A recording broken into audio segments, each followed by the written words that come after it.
3 years ago, Kael Varen was sitting on his bed playing a video game. Combo flash, then a chase straight into their fountain. The screen finally announced his pentakill.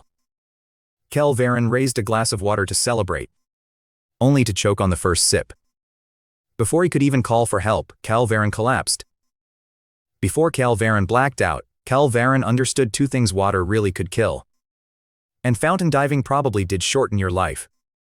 When Kael Varen opened his eyes again, Kael Varen had arrived in a world where everyone could awaken a class, and dungeons and combat decided their fate. 3 full years had passed since then. At last, his own awakening day had arrived. The city bells rang 3 times, at the center of the plaza. The enormous awakening crystal flared again and again. Some people awakened as blacksmiths or gurmits, others received combat classes such as warrior or mage. Every announced name drew a completely different reaction from the crowd. Kael Varen stared at the platform as sweat slowly gathered in his palms.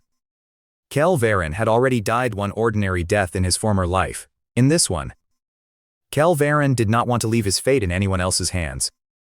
But no one could control the result of an awakening. All he could do was walk up there. Number 666, Kael Varen, at his number. Kael Varen moved through the line and pressed his hand against the crystal. Warm power poured up his arm, as though it had pushed open a door sealed inside him for years. The next instant, 7-colored light erupted from his body and shot into the sky. The entire plaza fell silent. That phenomenon appeared only when someone awakened a hidden class. The Dragon Kingdom produced barely 100 new hidden class professionals each year, and Lei City had not seen even one in 5 years. The staff maintaining order quickly surrounded the platform as the murmurs below rose sharply. The 7-colored light soon darkened to crimson, draping the surroundings in a bloody haze. For a moment, hunger for blood and slaughter welled up inside him, then vanished as the phenomenon receded. It was merely the class traits influencing him during awakening. It did not mean Kael Varen had lost his mind. The result finally appeared above the crystal. Soul-Devouring Assassin. It was an assassin-type hidden class that had never been registered before. Kael Varen immediately opened his status screen. Name: Kael Varen, class Soul-Devouring Assassin, level 1. HP 60, mana 50, attack 10, defense. Speed 10, spirit 5, talent Soul-Devour. Skill Soul Stealth. His attack, defense, speed, and spirit totaled 31 points, while an ordinary assassin usually started with only 20 to 24. By base stats alone, Kael Varen was already several levels ahead. But the true value of a hidden class was never just a few extra stat points. Kael Varen opened the talent first. Soul-Devour. Every unit you kill will grant you a reward. Slaughter follows like a shadow. Every kill yields a gain. The description did not specify what kind of reward he would receive, but every kill yields a gain. Was astonishing enough, if it kept triggering through large numbers of battles. The talent's upper limit would be almost impossible to measure. Then Kael Varen checked his soul starting skill. Soul Stealth. Spend 10 mana to enter stealth. Duration permanent, cooldown none. Stealth ends when you make an active attack or take damage. Kael Varen read it twice before he could contain his excitement. A normal assassin's beginner stealth cost 20 mana, lasted only 10 seconds, and carried a 300-second cooldown. Soul Stealth had neither a duration limit nor a cooldown. If he could solve the mana cost, he could vanish again immediately after every attack. Kael Varen rapidly ran through the possibilities. With his current 50 mana, 5 consecutive uses would empty him. The cycle could last only if Soul-Devour's rewards included mana recovery. If it rewarded nothing but materials, so-called infinite stealth, would work only in short fights. The talent and skill seemed perfectly complementary. But he would not mistake a theory for an ability before Kael Varen had killed a real target. The gasps around the plaza had not stopped. Some people tried to approach and confirm the new class data.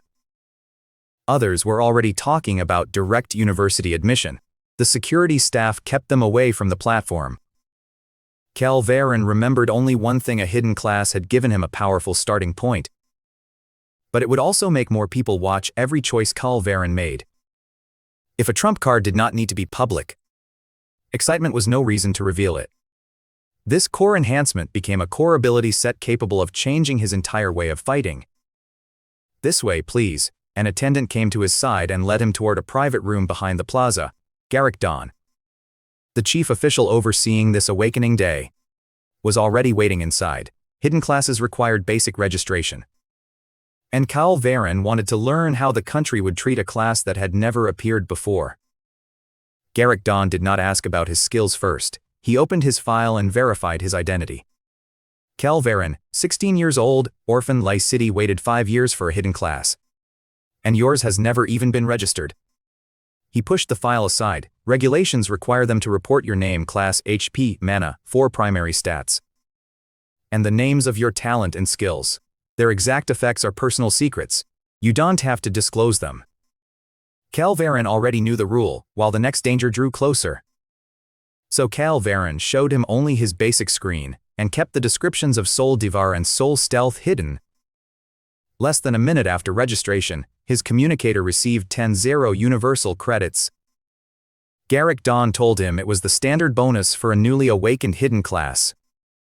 Then he added that if Kael Varen was willing to provide a national research institute with some genuine information about his abilities, he could receive additional resources without handing over every trump card.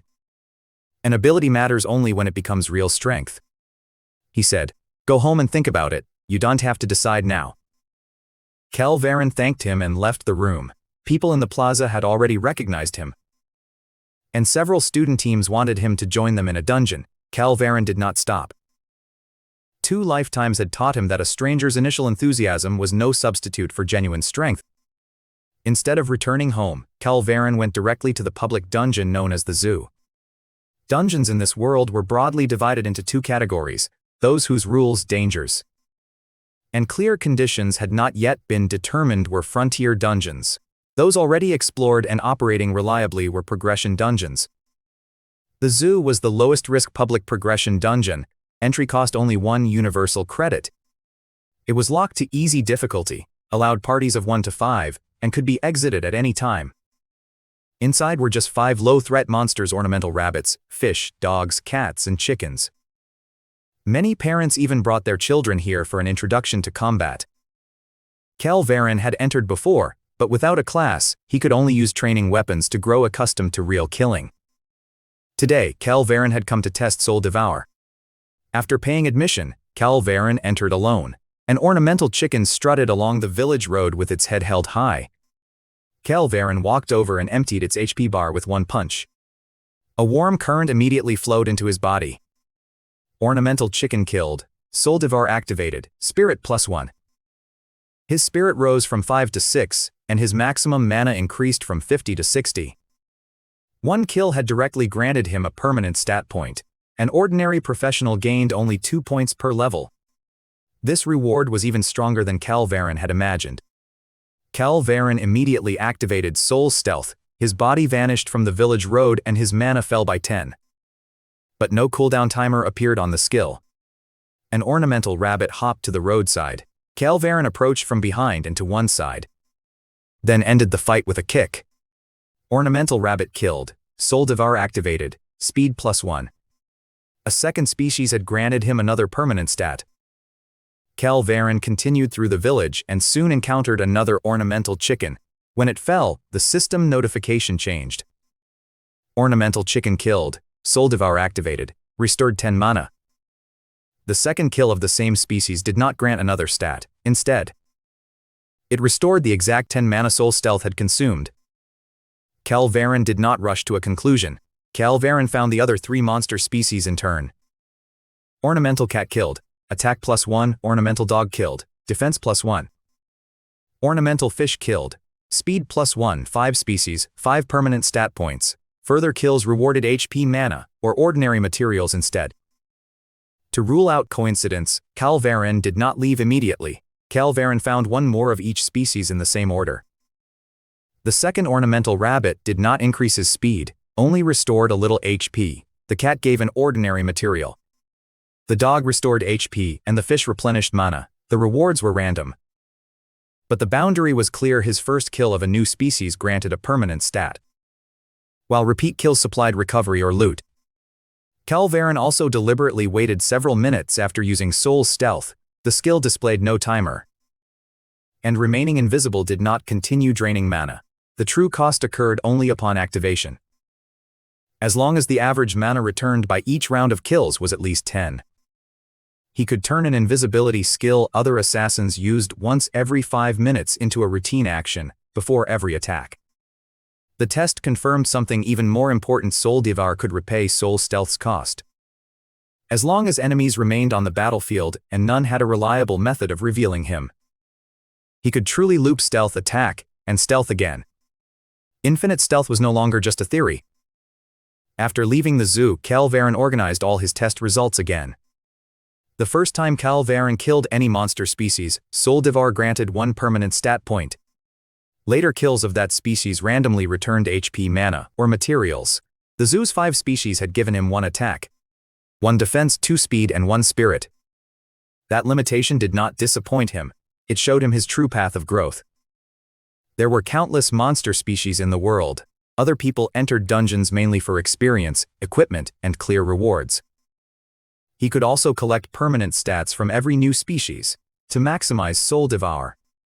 Kael Varen needed to enter as many different dungeons as possible, preferably alone, so the finishing blow always belonged to him. There was no need to show off by raising the difficulty yet. He could build up his stats in easy dungeons first, then challenge more dangerous areas once his foundation was high enough. That would be both safer and more efficient. The problem was that few public dungeons were open to ordinary people. Many special dungeons belonged to the government, schools, or major organizations, making entry qualifications more important than ticket prices. He could not solve that immediately. So Kael Varen went first to the Lie-City Exchange Hall and completed the preparations within his reach. All the materials from the zoo sold for only 0.1 universal credit. The 10 0 credit government bonus was still his only real budget. Kael Varen filtered the listings for level 1 equipment. A full blue-grade set cost roughly 10 credits, leaving enough for 1 purple dagger.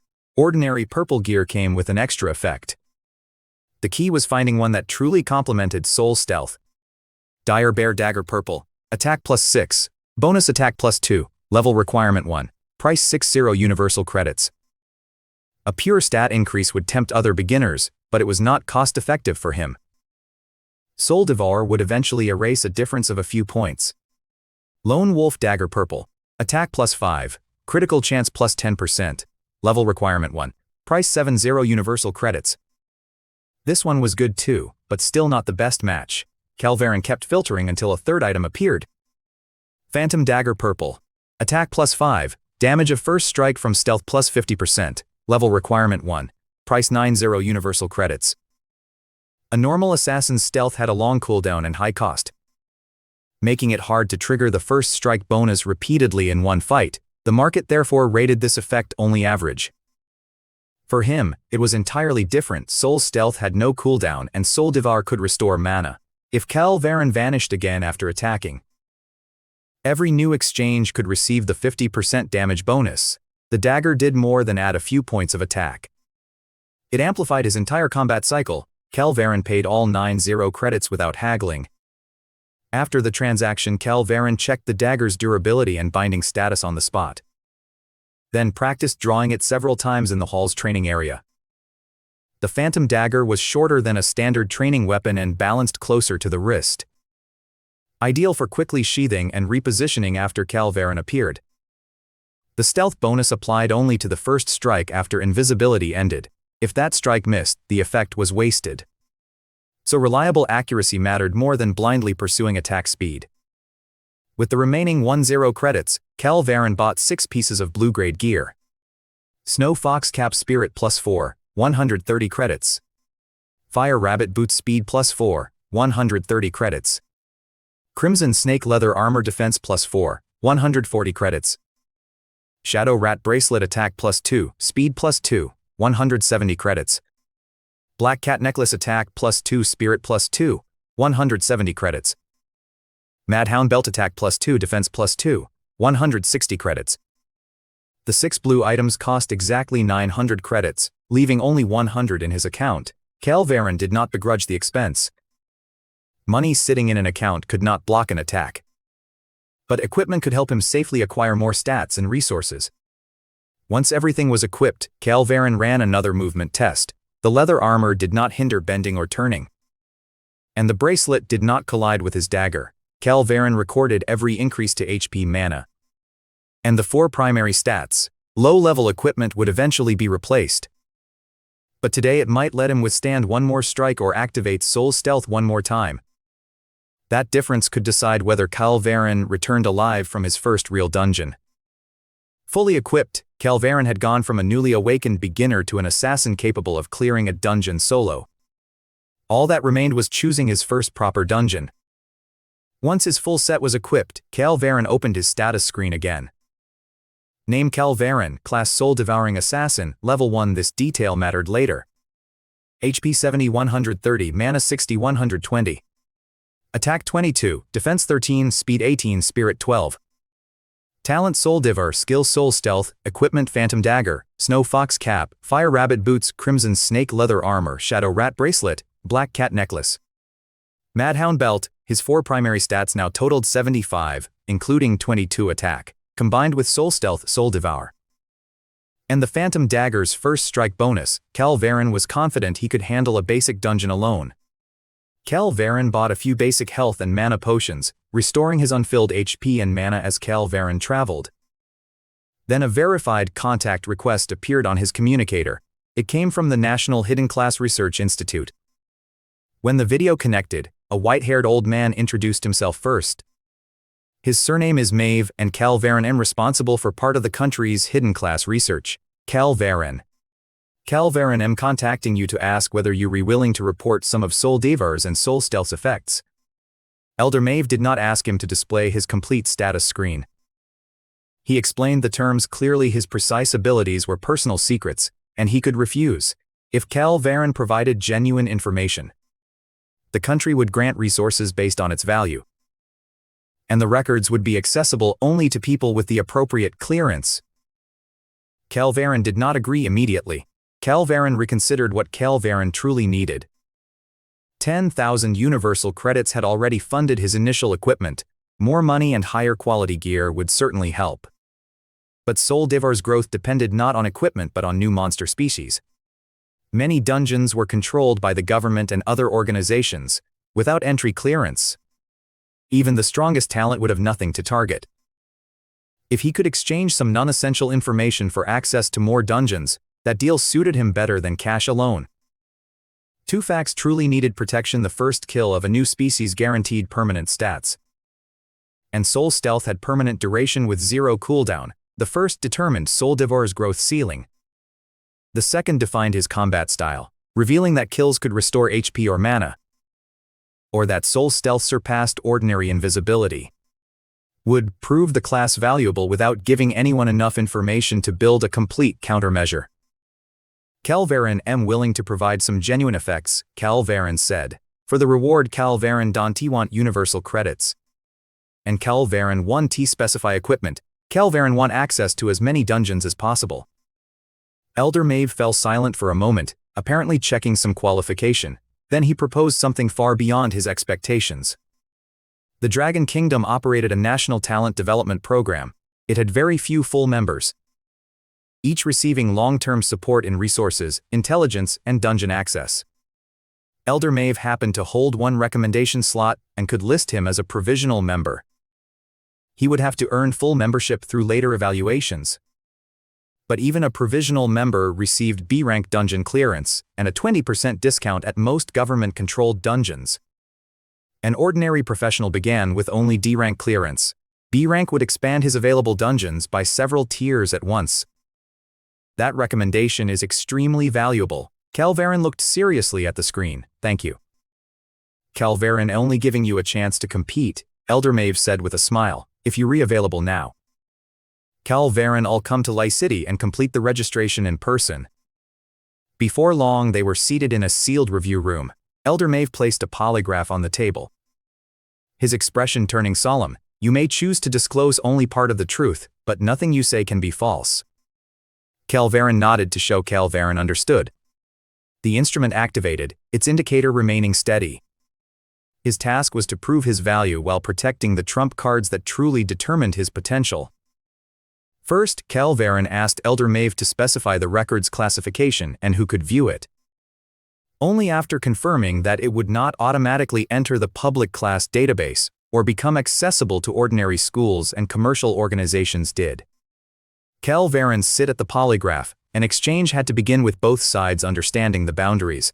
The government would grant him access. He would offer truthful but limited information. Neither side needed to gamble on vague promises. Once the polygraph started, Kael Varen gave only 2 carefully selected pieces of information. Soul-Devour activates when Kael Varen kill a monster. It has a chance to restore HP or mana. Improving his ability to fight continuously. Soul Stealth is an invisibility skill. Compared with ordinary stealth, it lasts longer and has a shorter cooldown.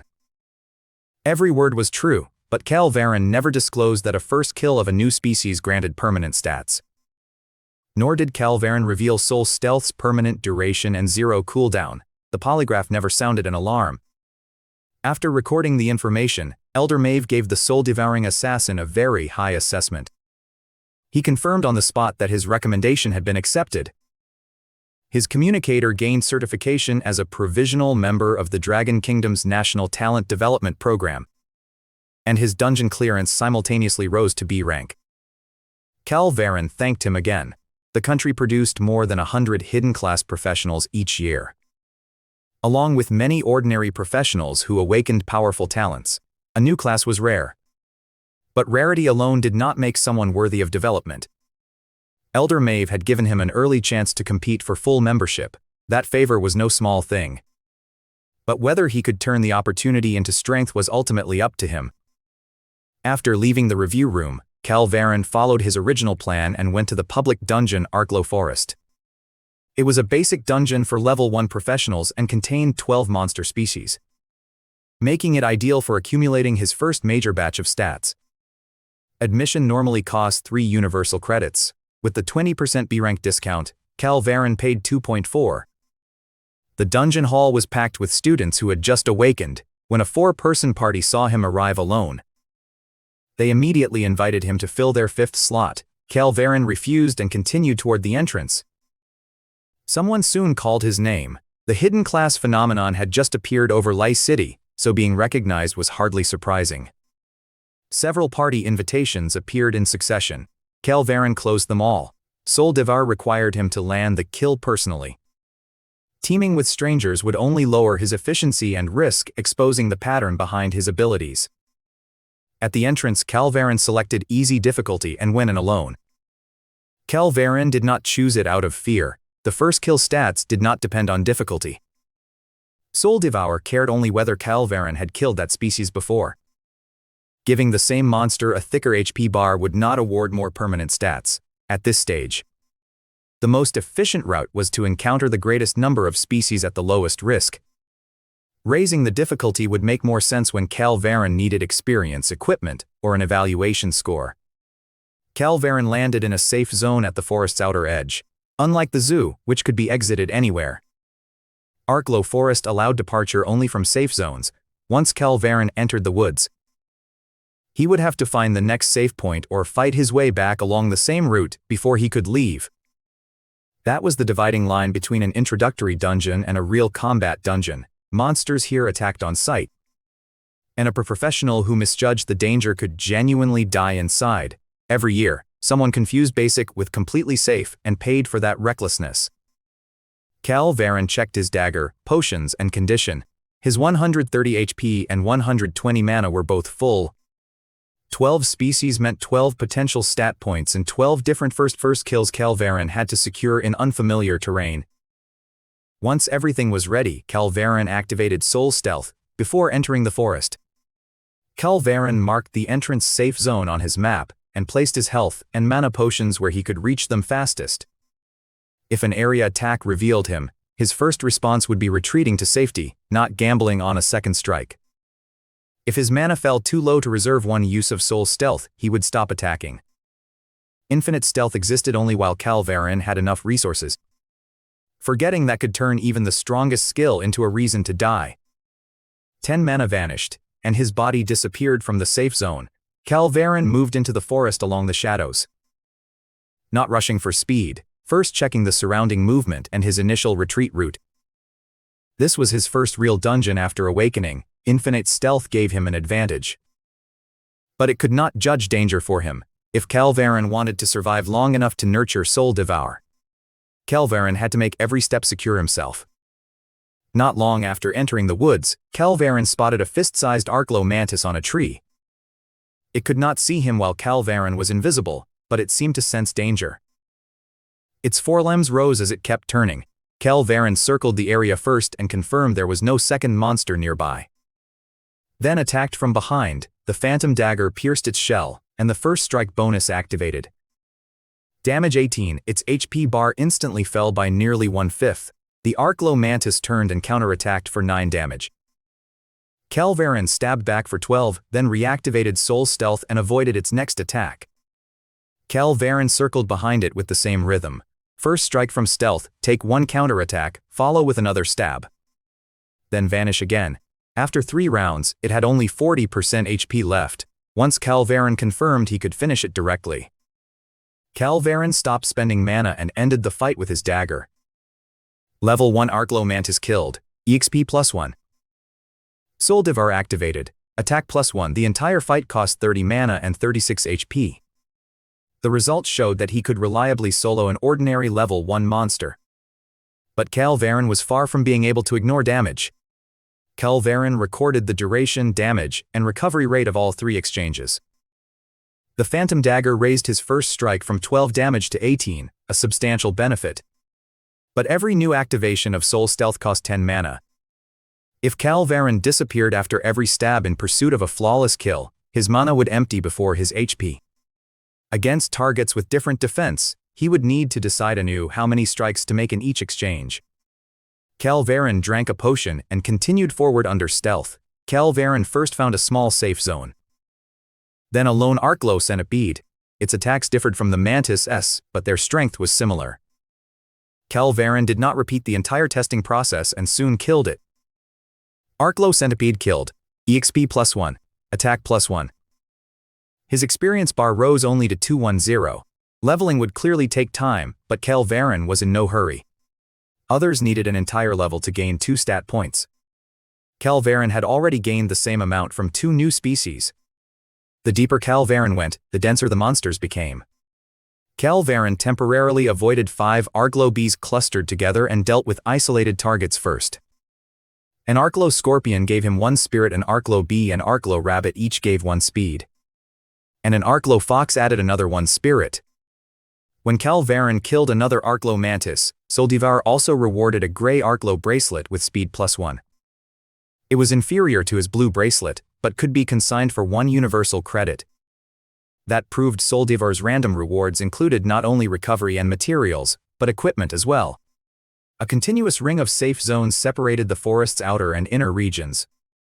Professionals could leave from here or continue deeper. By the time Kael Varen reached it, Kael Varen had secured first kills on 6 new monster species. Kael Varen had no reason to stop. Kael Varen crossed the safe zone into the inner region. Monsters here often traveled in groups. After a long search, Kael Varen found a lone Arklow squirrel and gained 1 spirit from killing it. Continuing to search only for isolated targets would cost too much time.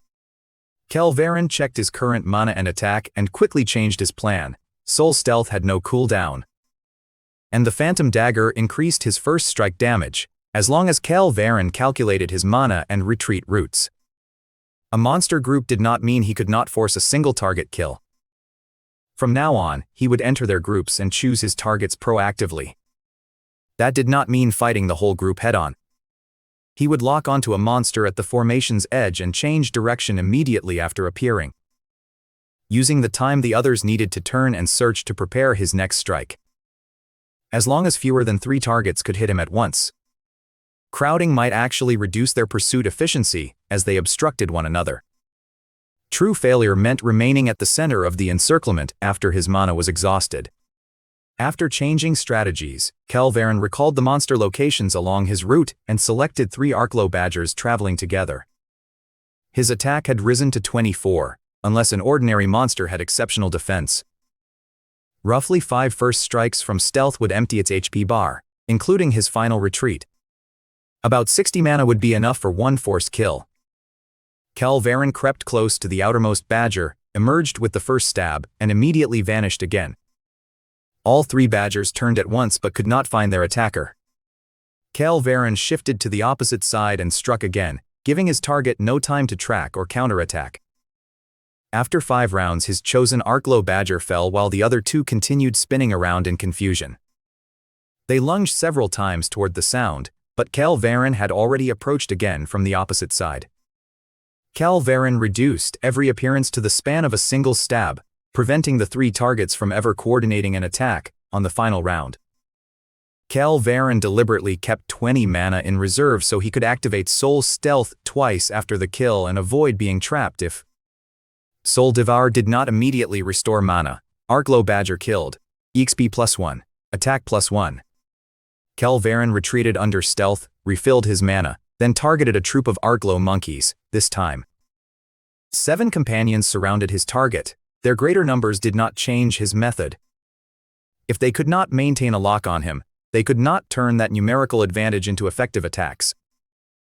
Kael Varen killed 1 Arklow monkey, gained 1 speed, and immediately left. Kael Varen had now secured first kills on all 9 ordinary monster species in Arklow Forest. The remaining Arklow snake, Arklow bear, and Arklow tiger were elite monsters that generally traveled alone in the deeper forest. Kael Varen encountered an Arklow snake first. No other monsters were nearby. Kael Varen struck from stealth behind it but dealt only 12 damage, barely lowering its HP bar. At that rate, the fight would require at least 15 first strikes. And he could not afford to spend all his mana on stealth. The snake counterattacked for 10 damage. Kael Varen changed to trading 2 attacks for 1 hit open from stealth. Add 1 frontal stab, then vanish before its second attack landed, by draining HP and mana together. His total recovery time would actually be shorter than completely emptying either resource. When the fight ended, Kael Varen had only 40-130 HP and 50-150 mana left. Level 1 Elite Arklow Snake killed. EXP +2. Soul-Devouring activated. Attack +2, an elite first kill granted twice the permanent stats of an ordinary monster. His attack rose to 27. Which also meant the coming fights would be faster.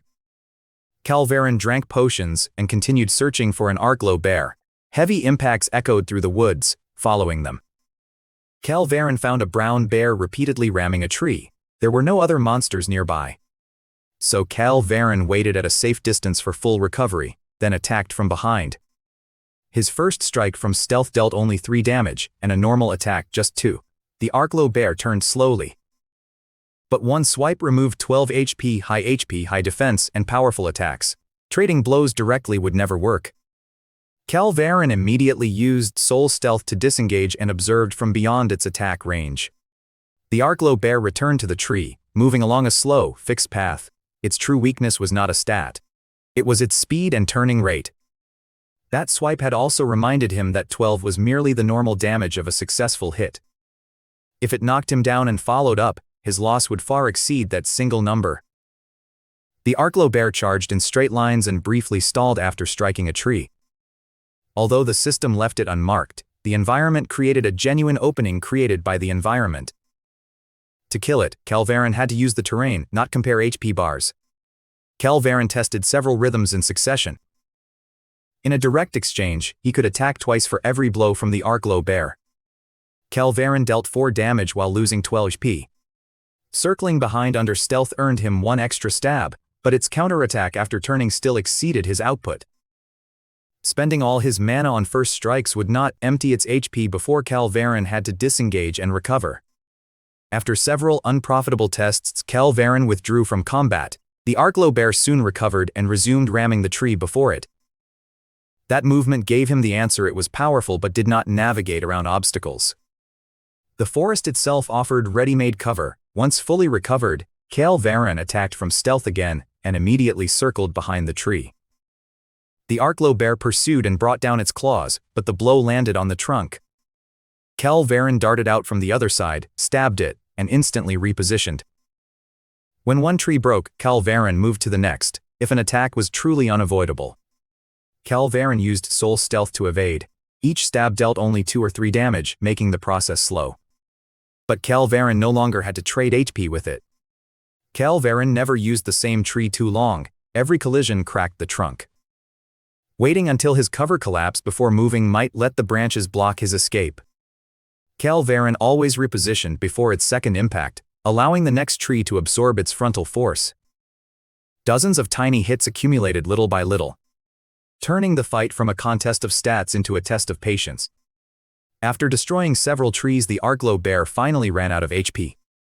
Level 1 Elite Arcglow Bear killed, EXP +2. Soul-Devouring activated, defense +2. A gray Arcglow cloth armor with defense +1 also appeared beside the corpse. Kael Varen kept his crimson snake leather armor equipped and stored the new item in his inventory. Of the 12 monster species, only the Arcglow Tiger remained. Kael Varen crossed the second ring-shaped safe zone into the core region, and soon found one patrolling alone. His first strike from stealth dealt 18 damage, its counterattack dealt only 7. But it was clearly faster than the previous 2 elites. That pursuit speed would trouble other professionals against him. It had nothing to chase once Kael Varen disappeared.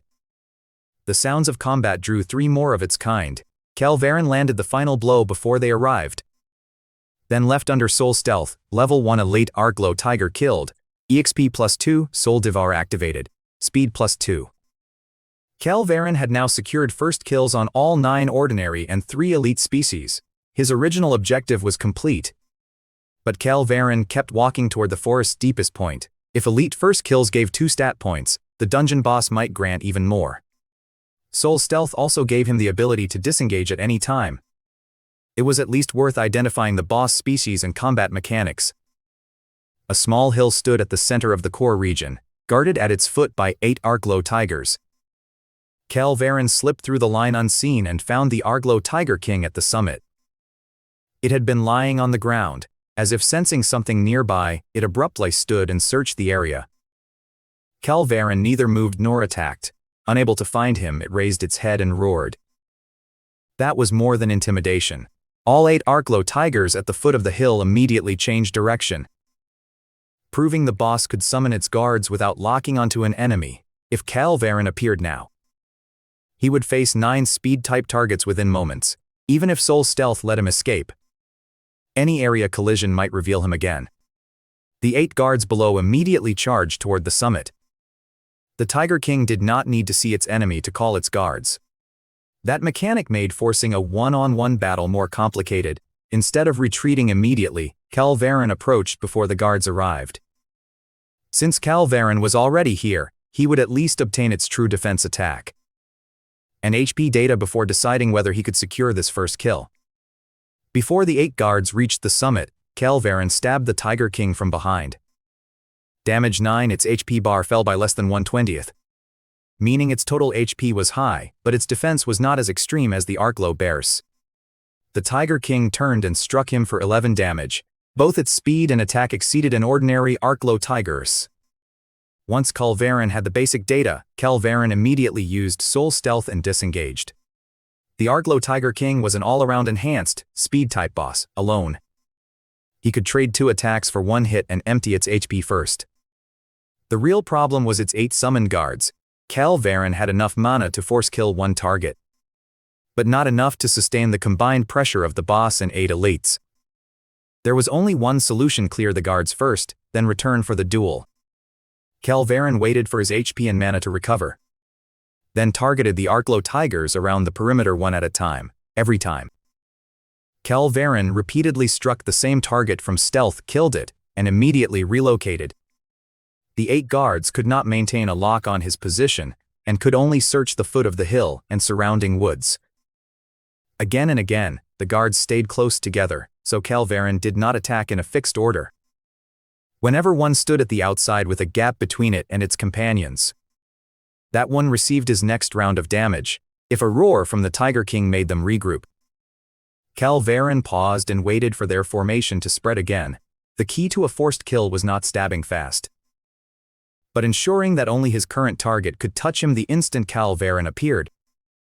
Clearing them took considerable time, while Soul-Devouring supplied additional rewards. Kael Varen received 20 restored mana, an Arcglow Tiger hide, and items including gray Arcglow cloth shoes. By the time the last guard fell, Kael Varen had returned to full condition. Kael Varen climbed the hill again. The Arc-Glow Tiger King raised its head and roared as before. This time, nothing below answered. Kael Varen emerged behind it and struck for 9 damage. The Tiger King countered for 11. Kael Varen added a frontal stab for 6 damage, then vanished before its second swipe landed. The rest of the fight settled into a steady cycle, opening from stealth and changing positions. Kael Varen continuously ground down its HP, while controlling his HP and mana costs so neither emptied early. The Tiger King lunged at empty space again and again, its roars growing more frantic. But no guards remained to change the outcome. After every 2 cycles, Kael Varen checked his remaining resources again, if his HP fell too quickly. Kael Varen reduced the follow-up strikes, if his mana neared the warning line.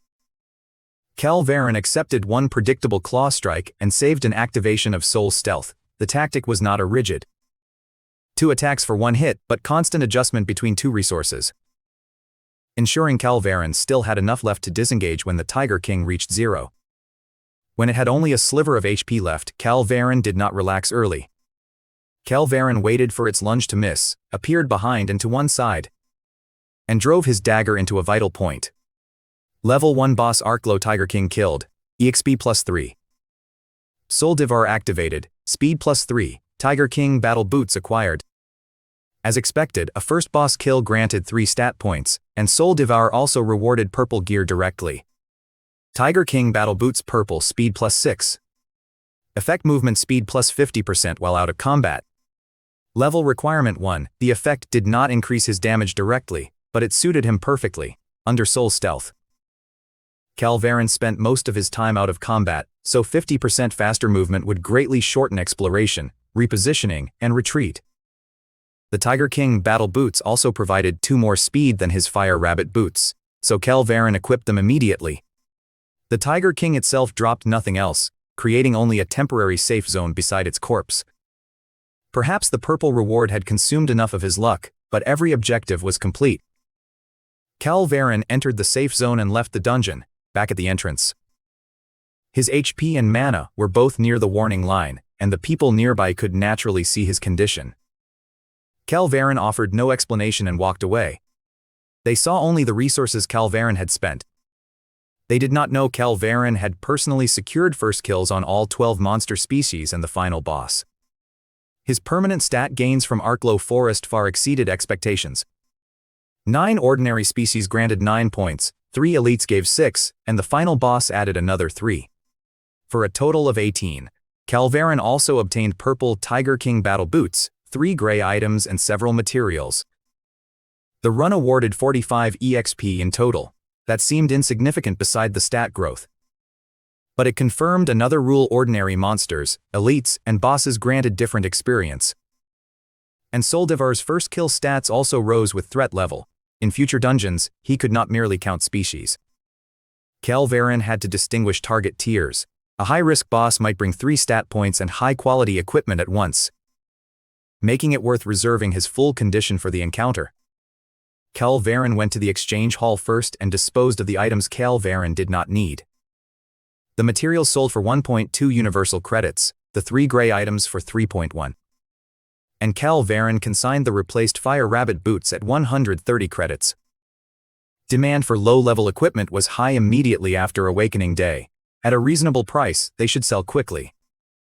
After returning to his cramped apartment, Kael Varen nearly fell straight onto the bed.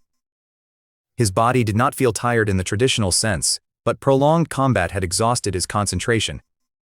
Kael Varen forced himself to check the full status screen once, ensuring Kael Varen had recorded every increase and item correctly. Name Kael Varen, class Soul-Devouring Assassin, level 1, EXP 4510. HP 150-150, mana 150-150. Attack 27-16 base, 11 from equipment.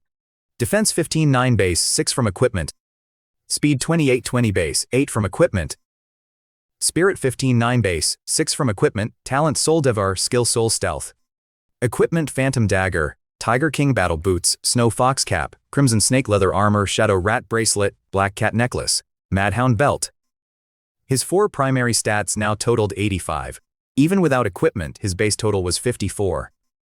While an ordinary professional at level 10 usually had only 40 to 45, Kael Varen was still level 1. And Soul-Devour's growth had barely begun. However, progression dungeons could not be farmed without limit. Dragon Kingdom regulations allowed each professional only one entry per day. Introductory dungeons such as the zoo did not count, and unstable frontier dungeons were also exempt. But the latter required at least B rank clearance and carried far greater risk of death. The entry limit was practical. A professional's body recovered quickly, but mental focus still declined. If Kael Varen had to fight another battle of equal intensity immediately, he could move. But his judgment would not be as reliable as when Kael Varen first entered. School would remain closed tomorrow, giving newly awakened professionals time to learn their abilities. Only 2 level 1 national dungeons were available to him. 9-story tower contained 9 floors, each with 1 monster species and required C-rank clearance. Verdant Grasslands was one broad region containing 8 mixed monster species and also required C-rank clearance. Without Elder Maeve's recommendation, his D-rank access would not even let him enter, now that Kael Varen held B-rank clearance. Both were open to him at a 20% discount. Kael Varen barely needed to compare their difficulty. To Soul-Devour, the number of new species was the most direct reward. 9-story tower had 1 more than Verdant Grasslands, and its floor structure made it easier to confirm first kills 1 level at a time. 9-story tower had another advantage: each floor held only 1 primary monster, making the rhythm of killing, recovering, and advancing easier to control. The Grasslands had only 1 fewer species. But mixing all 8 in one region made it easier to draw multiple groups while searching. His abilities favored choosing the order of engagement. 9-story tower's structure amplified that strength. Tomorrow's objective was settled: 9-story tower. As for frontier dungeons, he would enter once his stats and real combat ability improved further. Greater danger also meant many species Kael Varen had never encountered, but until Kael Varen truly possessed the necessary strength. Treating the future too casually would only get him killed. Kael Varen closed the screen and set an alarm. Before school resumed the day after tomorrow, Kael Varen had 1 full progression dungeon entry left. He could not waste it. When Kael Varen woke the next morning, the Fire Rabbit boots had sold for 130 credits, after the 1% transaction fee. Kael Varen received 128.7. Kael Varen restocked health and mana potions, then went straight to 9-story tower. Seeing how young Kael Varen was, the entrance attendant first warned him that the dungeon required C-rank clearance. Kael Varen scanned his communicator, the B-rank badge lit up, and the gate opened. Once she verified his clearance, she let him through without further objection. 9-story tower's lobby was much quieter than a public dungeon. Kael Varen selected easy difficulty and solo mode, teleported before an enclosed tower, and activated soul stealth before entering the first floor. The first floor held swarms of floating fireflies. Each was fragile but highly resistant to magic, and attacking anyone would draw every other firefly on the floor. An ordinary party generally had to withstand the entire swarm and wipe it out to advance. Kael Varen located the entrance to the second floor first, then attacked an isolated firefly. His first strike from stealth dealt 24 damage, and a few more stabs finished it. Level 1 firefly killed. EXP +1, Spirit +1. The moment its body fell, every distant point of light converged on the spot. Kael Varen was already invisible again. While they searched the empty ground, Kael Varen walked between them and entered the second floor. The monsters here were earth tortoises. Their attack and speed were low, but their defense approached an arc-low bears. Their blows barely threatened him, so Kael Varen stayed in their turning blind spot and attacked continuously. The process was slow, but Kael Varen secured the first kill without incident. Earth tortoise killed. Defense +1. The third floor's fur rats were fast and gave him 1 speed. The fourth floor's exploding quill hedgehogs had high attack and gave 1 attack. The fifth floor's bobbing ducks added 1 spirit. The sixth floor's boxing kangaroos added 1 attack, and the well-balanced mountain deer on the 7th floor added 1 defense. These ordinary monsters had different mechanics, but none could maintain a lock on soul stealth. The stats accumulated through previous fights were also creating a clear gap. Apart from the earth tortoise, None required much time to solve. The 8th floor held the elite Gale Leopard. Its speed far surpassed ordinary monsters. But it still could not attack a target that had vanished. Kael Varen controlled the rhythm of his first strikes. Killed it, and gained 2 speed. Across 8 floors, Kael Varen killed each species only once and went upstairs as soon as his condition recovered. That secured Soul-Devour's stats without gaining so much experience that Kael Varen reached level 2 early. Every floor's exit required at least 1 effective kill in the current area. So he could not remain invisible and simply walk through the tower, fortunately. The rule did not demand a full clear. Kael Varen kept each battle to the minimum. Observe the mechanic. Select the monster farthest from its group, secure the first kill, and leave immediately. By the end of the 8th floor, Kael Varen had hardly touched his potions and still held emergency mana in reserve. The 9th floor contained only 1 monster. The Talon Eagle King perched high overhead, wings folded and talons locked around a beam near the tower's roof. It was 9-story tower's final boss and the first flying enemy Kael Varen had faced since awakening. His dagger had no ranged capability and soul stealth could not make him fly, as long as it remained airborne. He could not even touch it with his first strike. The stats from the previous 8 floors could not directly solve that problem. No amount of attack mattered if he could not reach the target. And no amount of speed let him chase a shadow through the air. The Talon Eagle King exposed the first clear gap in his abilities, not inadequate numbers, but an entire missing dimension of combat. Kael Varen did not carelessly break stealth. First, Kael Varen observed the 9th floor's height, possible footholds, and the routes the Eagle King might take when diving. To secure this first kill, Kael Varen had to make it descend on its own and deny it any chance to regain distance. The 9th floor held no other monsters and offered no passage up to the beam. His only choice was to reveal himself and lure the Talon Eagle King down. Kael Varen walked into the open and beckoned provocatively. The Eagle King shrieked, spread its wings, and immediately dived from above. Kael Varen moved sideways to evade its talons, but it turned more sharply in the air than expected and still hit him. Damage taken 13. His defense had already risen several times, yet it still dealt that much. Its attack was clearly high.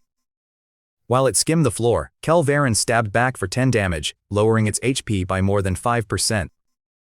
High attack, high speed, low defense while the next danger drew closer. That was the type Kael Varen handled best. The only risk was that it might fly back up after losing aggro, so he could not wait for long periods as Kael Varen had against the Tiger King. The Eagle King lunged again. Kael Varen activated Soul Stealth just before its talons hit, making the attack miss.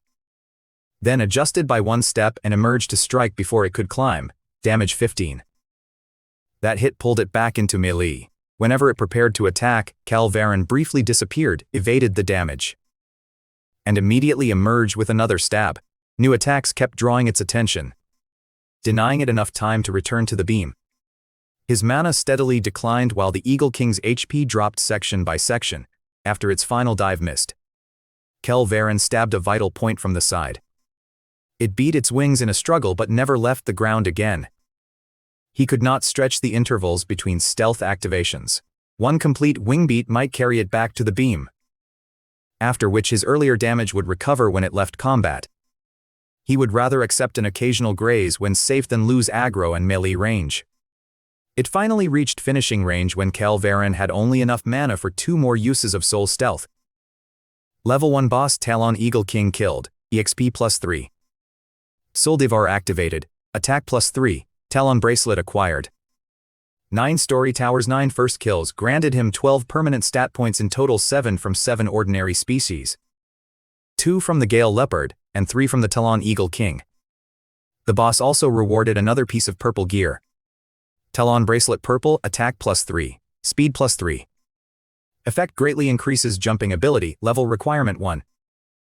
It offered 2 more total stats than his Shadow Rat Bracelet, and its effect might help cover his weakness against airborne enemies. Kael Varen equipped it immediately and tested a jump from a safe position. The instant his legs pushed off, Kael Varen nearly shot straight to the tower's roof. Both height and upward speed far exceeded a normal jump, and only after reaching the apex did Kael Varen begin to fall freely. The effect could not suspend him in the air or change his direction while descending. but with a calculated landing point, he could indeed reach a flying monster's attack altitude. Kael Varen separately tested standing, running, and lateral jumps. The height increase remained nearly identical, but horizontal distance carried over his pre-jump speed. It could therefore counter flying enemies and cross ground obstacles. The weakness was his inability to stop in midair. If Kael Varen chose the wrong direction at takeoff, he could only wait to land. Kael Varen had to remember that limitation inside real dungeons. The Talon Eagle King dropped nothing else, creating only a temporary exit zone beside its body. Kael Varen did not remain to grind experience and left immediately. For now, Kael Varen needed to stay at level 1 as long as possible. Many dungeons across the country admitted only level 1 professionals. Once Kael Varen reached level 2, their new species would be unavailable forever. Avoiding repeat kills slowed his leveling, but it traded a short-term 2-point level bonus for far more permanent stats over time. Once Kael Varen had taken full advantage of level 1 progression dungeons, he could enter frontier dungeons without daily limits and level rapidly there. Back in Lice City, Kael Varen listed his replaced Shadow Rat bracelet at the exchange hall, then returned home to organize his 9-story tower notes. Kael Varen had used today's dungeon entry, and school would reassign classes tomorrow. It was time to see how the curriculum changed after awakening. On his way back to school, his classmate Finn Corin caught up and said he had awakened as a mage. He wanted to party with him in Arglow Forest over the weekend. Kael Varen donned join parties. Kael Varen refused directly. He could not reveal Soul-Devour's mechanics, and Kael Varen had no reason to give him false expectations with an ambiguous answer. Finn Corin stopped outside the school gate while Kael Varen continued toward the athletic field. Awakening had changed how his classmates saw him. In the past, everyone had gone their own way. Now some tried to ingratiate themselves, while others whispered from a distance about his low HP after entering a dungeon alone. Kael Varen offered no explanation and certainly would not tell them it was the cost of killing the final boss. A boy named Theomarin approached him, held out his hand, and said they were the same kind of person and should become friends. Kael Varen did not respond. He did not get angry, he simply withdrew his hand and waited quietly beside him. Principal Marcus Rell took the stage and began speaking. His promised few words lasted an age. Only when the excitement on the field had nearly been worn away did he announce the official arrangements. Life classes would be divided according to type. Combat classes would undergo 2 evaluations and be placed according to their results. The first was an arena match. The second was a school dungeon. The teacher emphasized that placement would consider more than who won fastest. The school would also record ability type, decisions made under pressure, and injuries sustained. High scorers would enter classes with concentrated resources and receive priority for school-organized dungeon slots. If Kael Varen intended to stay on the school's track, this performance would directly affect the next 6 months. If Kael Varen ultimately chose independent study, it would at least prove Kael Varen was not leaving to escape the curriculum. The arena prevented real death and declared defeat once an HP bar emptied. This test would also suppress all equipment, retaining only base stats, talents, and skills so the school could judge everyone's fundamental combat strength. When the trial began, Kael Varen was transported to a private arena. A training dummy stood at the center with all 4 public stats set to 5, totaling 20. It was the standard opponent an ordinary beginner could handle. Kael Varen did not activate Soul Stealth. After 9-story tower, his base stats already far exceeded the test standard, while continuing to conceal his true skill. Speed and attack alone would be enough. Kael Varen sprinted from the starting point to the dummy and threw 2 consecutive punches. Damage 28, damage 22. Its HP bar emptied instantly before it could complete its first counter-attack. The arena dissolved, and Kael Varen returned to the real athletic field. The timekeeper stared for a moment before announcing his result. Kael Varen, victory. 3 seconds. Kael Varen had used no equipment, no soul stealth, and revealed none of Soul-Devour's precise mechanics. Kael Varen had simply converted 2 days of accumulated stats into the most direct result possible. Of those 3 seconds, only the final instant had been spent attacking. The rest was the approach from the starting line. Speed put him in range first, and attack made 2 punches sufficient. Raising only one of those stats would not have produced such a clean result. Soul-Devouring did not give him one ultimate move, but a fundamental advantage created by accumulation across all 4 primary stats. When Kael Varen returned to the field, the other students were still inside their arenas. Only his name appeared on the public board. First place Kael Varen, 3 seconds. Several minutes later, the second student returned. Alara Voss paused when he saw the time. Then his name appeared below mine, second place Alara Voss, 8 seconds. 8 seconds already broke most previous records at Lay City High School. He had awakened as an ordinary warrior but possessed Berserk, a talent normally found among the hidden class Berserker. As other students returned, the teachers quickly retrieved his combat record. The public footage clearly displayed the boosts to strength and speed while Berserk was active. His 3 seconds offered far less to analyze. On screen, Kael Varen simply ran forward and threw 2 punches. Some guessed that Soul-Devouring directly raised attack, others thought Soul Stealth might enhance speed. No one could extract an accurate answer from the trial. After Theo Marin returned, he came to congratulate him again. Kael Varen still said nothing, yet he seemed completely unembarrassed. He laughed to himself and stood aside. Once everyone finished, the teacher announced an additional public duel. The contestants were Alara Voss and him, the top 2 scorers. The rules remained an equipment-free arena battle using only base stats. This was not part of the scheduled assessment, and the result would not replace their 3-second and 8-second scores. The teacher wanted to see whether the 2 top performers could use their abilities reliably against thinking opponents. If Alara Voss's Berserk forced him to reveal his skill, the school would obtain more class information. If Kael Varen won through base stats alone, he could keep his trump cards hidden. The invitation surprised him, but Kael Varen did not refuse. The school wanted to show the other students the gap. And Alara Voss admitted to his face that he would probably lose. He merely wanted to know how wide that gap truly was. Some gaps are better left unmeasured, Kael Varen warned him. That clearly ignited his fighting spirit. The match began.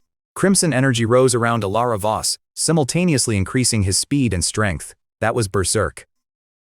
Awakening such a talent as an ordinary warrior truly made him luckier than most beginners. But what Kael Varen had gained across 3 dungeons was not one temporary enhancement. It was a growing body of permanent stats. Kael Varen charged him head-on. When Alara Voss realized Kael Varen remained far faster, he immediately raised his weapon in both hands and began charging his starting skill, Charge Slash. Before the skill was ready, the movement had already exposed its weakness. Berserk enhanced his offense but did not erase the charge time. If Kael Varen closed in now, he had to choose between abandoning the skill and taking his attack. He continued charging, evidently hoping one high damage hit would overcome the speed gap. But an arena battle did not require both sides to stand still and wait for a skill. Kael Varen was fast enough to cross the remaining distance before the red light fully gathered. If his first punch interrupted him, no amount of strength from Berserk could become damage. Kael Varen did not slow down and Kael Varen did not use Soul Stealth. The distance vanished in an instant. Alara Voss's Charge Slash was nearly formed, but his fist had already entered range. By the time Alara Voss raised his weapon to charge, Kael Varen was already in front of him. His first punch interrupted the motion, the second emptied his remaining HP. The arena gave his Charged Slash no time to finish, and his figure dissolved. Your defense can keep up with your attack, Kael Varen said to the empty spot, identifying the key to the fight. Back on the field, the public screen replayed the battle. Berserk and Charge Slash looked impressive, but speed, attack, and skill startup time had decided the outcome. Alara Voss never hit him, and Soul Stealth remained concealed. The surrounding gasp continued for a while. Kael Varen did not bask in them, after accumulating dozens of extra stat points. Defeating a classmate who had just awakened was not an achievement worth boasting about. Nearby, Finn Corin approached Alara Voss and analyzed that assassins generally had high attack and speed but low defense. He thought Alara might touch him if he attacked immediately instead of charging. He also pointed out that real combat allowed equipment, and the Voss family's resources could narrow the gap further. Alara Voss rejected Finn Corin's attempt to belittle his background, but approved of his willingness to consider tactics. He invited Phantom Serpent into his party on the spot and promised a full set of blue equipment as a joining gift. Phantom Serpent immediately accepted. Their public conversation confirmed at least one fact: the two would operate as permanent teammates from now on. After the unscheduled duel, the placement trial moved to its second stage. A school dungeon differed from an ordinary one, to allow teachers and every student to enter together. It had no level limit or party size cap. Such teaching dungeons were rare. And schools across different regions connected to the same group of stable spaces. Ours was called Rainbow Bridge. The teacher put every combat class student into one party, selected easy difficulty, and transported them together. The large party mode prevented students from damaging one another, but kill ownership was still based on contribution. The teachers repeatedly stressed that anyone falling from a bridge would be returned to the safe zone by dungeon protection. But their assessment would end immediately if a target proved unmanageable. Students should call the teacher assigned to that bridge first and never block a classmate's retreat for points. When his vision returned, Kael Varen stood in an enormous open area. 7 long bridges of different colors stretched ahead in parallel, each leading to a separate region. The teacher began explaining the rules, but Kael Varen had already seized on something more important. Rainbow Bridge contained 7 final bosses. Ordinary students needed to choose a bridge, coordinate with teammates, and complete the evaluation safely. To him, those 7 bosses also represented 7 Soul-Devouring first kills, based on the established pattern. Each might grant 3 permanent stat points. If the dungeon mechanics let him reach all 7, the gains from this school trial might exceed 9-story towers. But the normal route required returning to the starting point before changing bridges. All 7 bridges were long. Running alone might leave enough time to complete only 1 or 2. The bosses were there. The true limitation was not combat strength but travel time, unless Kael Varen solved that. 7 first kills would remain nothing more than a temptation on the map. Kael Varen did not move yet. Kael Varen waited until the teacher finished explaining the routes, scoring, and safety rules. First kills mattered, but he could not sacrifice the trial result to obtain both. Kael Varen first had to determine whether the 7 bridges locked each other out, and whether he could change direction after leaving one. The teacher explained Rainbow Bridge's rules again. Each bridge held 1 monster species and a corresponding boss at its far end. An ordinary kill awarded 1 point and a boss 100. When several people contributed, points were divided according to contribution. Bridge length, width, and monster population scaled with the total number of entrants. Teachers went to each bridge to conduct rescues. Students could form parties freely and choose the most suitable route.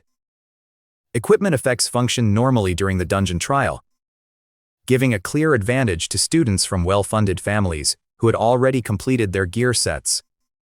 While everyone else was still forming parties, Kael Varen activated Soul Stealth, equipped the Tiger King battle boots, and raced toward the green bridge. Its monsters were greenleaf dragonflies, highly resistant to magic, fast-moving, and average in attack and defense. They were unfriendly to mages but ideal for him. The bridge had expanded tremendously in both width and length to accommodate everyone, even at full speed. Kael Varen ran a while before encountering the first isolated target. His first strike from stealth dealt 32 damage. Its counterattack could not even penetrate his defense. And Kael Varen quickly secured the first kill.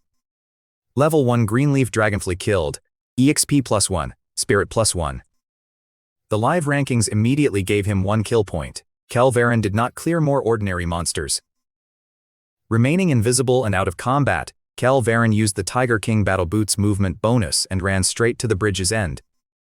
After a long run, a much larger Greenleaf Dragonfly appeared. The Dragonfly King had 5 ordinary guards. Kael Varen did not clear them first, because their attacks could no longer penetrate his defense. Kael Varen approached the boss and emerged with a strike for 21 damage, lowering its HP by roughly 1/10. The Dragonfly King's counterattack cost him only 3 HP. Even all 5 guards closing in at once could not change the exchange. Kael Varen stopped wasting mana on constant disappearances and endured the siege while concentrating damage on the boss. Only once its HP entered finishing range did Kael Varen use Soul Stealth to avoid a combined attack reposition and end the fight. Each guard could inflict only the minimum force damage, and even the Dragonfly King dealt just 3. rather than repeatedly pay 10 mana to evade everything. Kael Varen absorbed controlled losses with HP and saved Soul Stealth for the moment all 6 targets attacked together. A stat advantage improved efficiency only when converted into a better resource exchange. Level 1 boss Greenleaf Dragonfly King killed. EXP +3. Soul-Devour activated. Spirit +3. Dragonfly Crown acquired. His trial score jumped from 1 to 101. Then Kael Varen inspected the new purple item. Dragonfly Crown Purple, Spirit +6, effect allows brief gliding through the air. Level requirement 1, gliding alone seemed more like a mobility aid. But Kael Varen had 2 other effects in the same category. The Tiger King Battle Boots increased out-of-combat movement speed, while the Talon Bracelet greatly enhanced jumping. Acceleration, jump, glide first. Kael Varen tested the 3 pieces separately.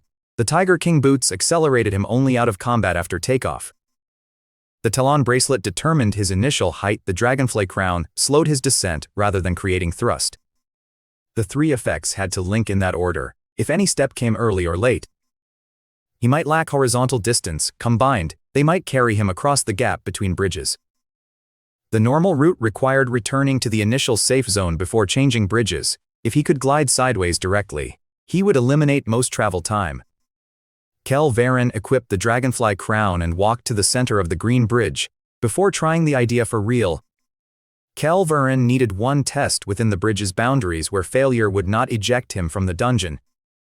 Kael Varen backed up along the green bridge, sprinted at full speed in the Tiger King Battle Boots, then used the Talon Bracelet's power to leap high into the air. At the apex, Kael Varen activated the Dragonfly Crown. His fall immediately slowed, carrying him far in the direction of his momentum. Kael Varen continued gradually losing altitude. But the 3 items had indeed combined into a controllable short glide. Kael Varen deactivated the effect, landed securely on the bridge, and recalculated the distance between the green bridge and the neighboring cyan bridge. It was enough this time. Kael Varen backed much farther from the edge, sprinted, jumped, and glided through the air. Below lay a bottomless dungeon void. If Kael Varen had misjudged the distance, the school's rescue mechanism might save his life. But his trial would unquestionably end as the surrounding pressure mounted. Kael Varen made no midair adjustment. The cyan bridge rapidly expanded beneath his feet until it entered his landing range. Kael Varen folded the glide, bent his knees to absorb the impact, and successfully landed on the next bridge. The landing was not easy. Gliding slowed his descent but could not erase his forward momentum. Kael Varen rushed several more steps before regaining balance. If Kael Varen landed near an edge, that inertia might send him straight off again. For future crossings, Kael Varen had to target the bridge's center rather than merely calculate whether he could touch it. The cross-bridge route worked. The school could track student positions through communicators, so his repeated lateral movement would inevitably be noticed. But while his talent and item screens remained private, others would learn only that Kael Varen possessed long-duration stealth and some crossing ability. They could not reconstruct Soul-Devour's full mechanics from that. Kael Varen did not stay on the cyan bridge. Kael Varen crossed to the other side and jumped again. This time toward the blue bridge. The azure sky serpents and blue water rhinos both specialized in defense and would take longer to handle. Kael Varen planned to raise his stats against the first 4 low defense bosses before returning for them. His third glide carried him onto the purple bridge. Repeated crossings confirmed that the equipment effects had no additional cooldown, but Kael Varen had to leave combat before each run-up. If Kael Varen alerted monsters immediately after landing, the Tiger King Boots' 50% bonus would not activate. Sharply shortening his next jump, Kael Varen therefore stayed under Soul Stealth after every landing, avoided monster groups, and selected a sufficiently long runway. The Violet Panthers here were fast, powerful, and poorly defended the type Kael Varen suppressed best. Invisible. Kael Varen located an isolated one, checked the distances around it, and drew his dagger. The live leaderboard still displayed his kill points. Spending so long traveling might have allowed parties grinding ordinary monsters to pass him, but that did not matter. An ordinary monster was worth 1 point, a boss was worth 100, once the next settlement appeared. The efficiency of his route would show in the score. The isolated Violet Panther lasted only a few exchanges. Level 1 Violet Panther killed. EXP +1, speed +1. Kael Varen did not grind more monsters on the bridge and ran directly to the end. The Violet Panther King waited there with 4 ordinary panthers. His first strike from stealth dealt 21 damage. The Panther King immediately countered for 13. While all 4 guards surrounded him and dealt 1 damage per attack, they could finally penetrate his defense. But the boss remained the primary threat. Kael Varen had no intention of enduring a 5-target siege. Kael Varen switched to the Soul Stealth loop. Whenever the Panther King locked onto him, Kael Varen vanished, repositioned, and used another first strike to lower its HP. The guards could not predict where he would appear next, dismantling their numerical advantage. Level 1 boss Violet Panther King killed. EXP +3. Soul-Devouring activated. Attack +1, speed +2. Panther King battle boots acquired. For the first time, a boss's 3 stat points were divided among different attributes. The new purple item was even more useful in actual combat. Panther King battle boots purple speed +6. Effect attack speed +10% level requirement 1. They had the same base speed as the Tiger King battle boots, but a different effect.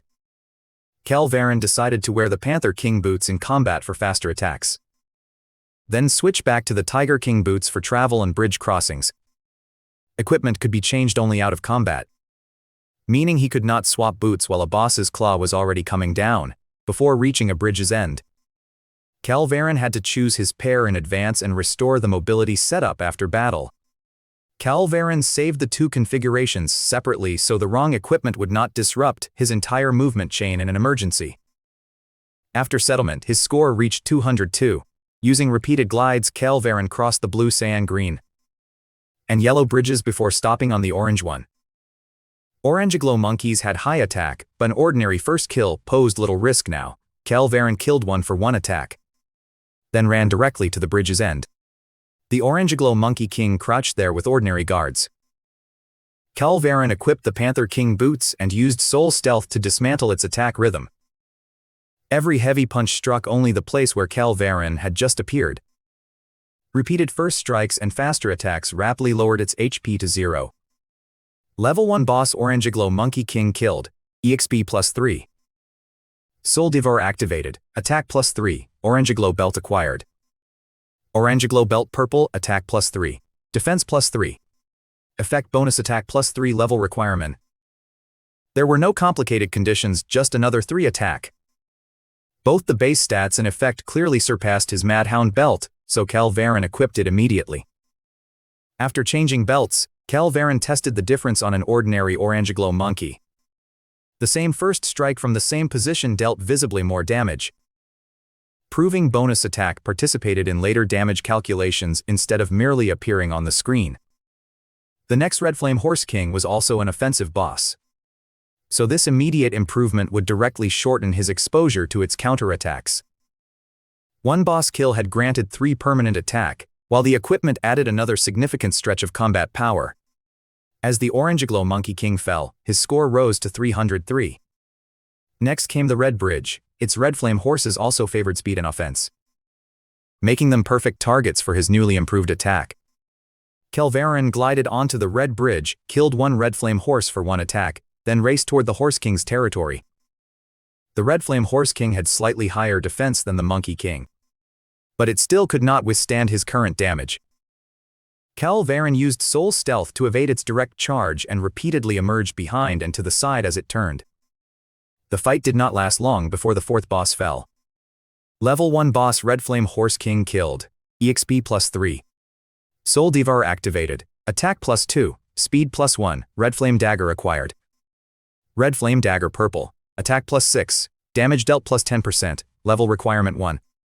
Its base attack was 1 point higher than the Phantom Dagger's, and the 10% damage bonus applied to every attack. But Soul Stealth let him repeatedly trigger the Phantom Dagger's 50% first strike bonus, producing clearly greater practical value. Kael Varen stored the Red Flame Dagger to sell after leaving the dungeon. Against a target that prevented stealth or required sustained frontal attacks, the Red Flame Dagger might be more reliable. In Rainbow Bridge, most bosses could not stop Soul Stealth, so the Phantom Dagger remained his primary weapon. Kael Varen did not hastily replace one purple item with another. Kael Varen recorded each item's applicable scenario. Equipment strength had to be compared within a tactic. Kael Varen had cleared the 4 low defense bosses, the remaining Blue Water Rhino King, Azure Sky Divine Serpent, and Yellow Earth Divine Tortoise, all specialized in defense. While crossing, Kael Varen first completed the ordinary first kills Kael Varen still lacked. A Yellow Earth Tortoise on the Yellow Bridge gave him 1 defense. An Azure Sky Serpent on the Cyan Bridge gave another 1, and after reaching the Blue Bridge, Kael Varen killed a Blue Water Rhino for 1 more defense. Of the 3, the Blue Water Rhino King did not have the lowest defense, but it had the weakest attack and speed, making it the best first target. Kael Varen emerged beside it and struck for 15 damage, lowering its HP by roughly 1/20. Only after 3 consecutive stabs did it complete its turn, and 1 charge cost him just 1 HP. In Arklow Forest, killing 1 defensive ordinary bear had forced him to grind it down around trees. Now, against a dungeon boss with the same traits, he could absorb its attacks and output damage reliably. The boss had not become weaker. Soul-Devouring and his accumulated equipment had created an absolute gap. Kael Varen did not declare victory early. Kael Varen still controlled his position to avoid being shoved off the bridge. Only when its HP truly emptied did the settlement appear. Level 1 boss Blue Water Rhino King killed, EXP +3. Soul-Devouring activated, Spirit +2, Defense +1, Rhino King Necklace acquired. Rhino King Necklace Purple, Defense +2, Spirit +4. Effect out of combat, mana regeneration gains an additional 5 points. Level requirement 1, the effect could shorten recovery after soul stealth. But Kael Varen had barely used any skills in that fight and still had ample mana. His blue-black cat necklace also gave 2 attack, which would help more against the remaining high defense bosses. Kael Varen did not replace it yet. Kael Varen kept the Rhino King necklace as recovery gear, then jumped and glided toward the Cyan Bridge. The value of recovery equipment became clear during the transition. Long distances separated the bosses. He could equip the Rhino King necklace while traveling out of combat, then switch back to the Black Cat necklace before arrival. It did not determine one strike's damage directly, but reduced mana recovery time enough to complete another target within the same trial. His 6th target, the Azure Sky Divine Serpent, had powerful offense and defense. It would not deal just 1 damage like the Rhino King. This fight would truly test his current maximum mana and first strike cycle. The Azure Sky Divine Serpent's body stretched across the bridge. Kael Varen approached its midsection under stealth, expecting a strike there to prolong its turn. The instant his first blow landed, however, its tail whipped back. Damage dealt 15, damage taken 14. The serpent could react with its entire body and had no clear weakness in offense or defense. A frontal follow-up dealt only 10 damage, so Kael Varen activated Soul Stealth before the second tail strike arrived. His maximum mana had now reached 250, theoretically enough for 25 consecutive activations. Kael Varen did not treat that as an infinite resource. Kael Varen spent each use to evade a high-damage attack while guaranteeing that his next first strike landed. After more than 20 rounds of repositioning, the serpent's HP finally emptied. Several times, it used its tail to seal off the bridge, rather than force his way through the narrow opening. Kael Varen retreated toward the side where its body turned more slowly and activated Soul Stealth again. There were no trees for cover. His entire margin for error came from mana, even at 10% HP. Kael Varen kept 3 stealth activations in reserve so consecutive tail strikes could not kill him when victory was closest. Level 1 boss Azure Sky Divine Serpent killed, EXP +3. Soul-Devouring activated, attack +1, defense +2, Azure Sky Belt acquired. Azure Sky Belt Purple, attack +3, defense +3, effect out of combat HP regeneration gains an additional 5 points. It formed a perfect recovery set with the Rhino King necklace. Kael Varen equipped both, and his HP and mana regeneration visibly accelerated once his condition stabilized. Kael Varen restored his combat setup and headed for the final Yellow Bridge. The Yellow Earth Divine Tortoise had the highest defense of all 7 bosses but low attack. Each normal attack dealt only 5 damage while one counterattack cost him 3 HP. The first strike multiplier operated on base damage, giving limited benefit against such extreme defense. Kael Varen reduced his soul stealth frequency and attacked continuously at close range, disappearing only to reposition or recover.